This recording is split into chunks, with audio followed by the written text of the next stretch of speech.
priorité des habitants de Beyrouth, c'est de fermer toutes les ouvertures, fenêtres, portes, mais à l'intérieur, effectivement, les lampes solaires que nous avons permettent de faire deux choses. Lumière, pendant 12 heures garantie toute la nuit, mais également chargement des téléphones portables, élément indispensable dans une telle situation.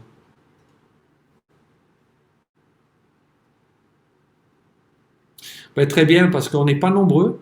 Figurez-vous qu'on était parmi les premiers arrivés sur place. En dehors, j'entends des secours, des urgentistes. Et effectivement, l'accueil est exceptionnel. Ce qui est d'autant plus exceptionnel, c'est l'engouement que met le peuple libanais à s'aider. Il cherche effectivement des ressources venant de l'extérieur, des ressources matérielles. La jeunesse libanaise est exceptionnelle.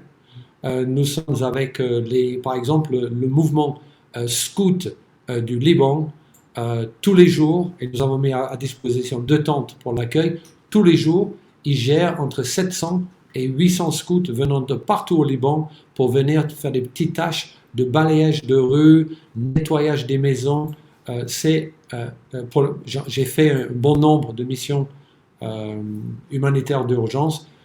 C'est la première fois que je vois un tel engouement de la population.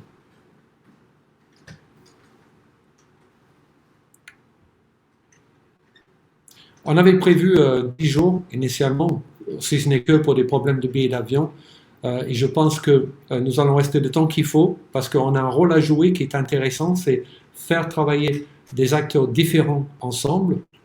Et donc nous avons créé un genre de task force avec les scouts du Liban, un ONG qui s'appelle Arc-en-Ciel, Schneider Electric, je dois dire, parce qui nous donne beaucoup de ressources avec le directeur de pays et d'autres structures.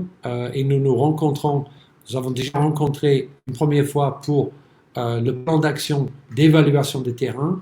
Demain soir, nous avons une deuxième réunion, c'est collecte de toutes les infos et plan de distribution à partir de jeudi matin des tentes qui nous restent. Nous sommes venus avec une dizaine de tentes, mais c'est surtout la distribution hyper rapide sur les lampes solaires qui, on l'espère, arriveront jeudi matin.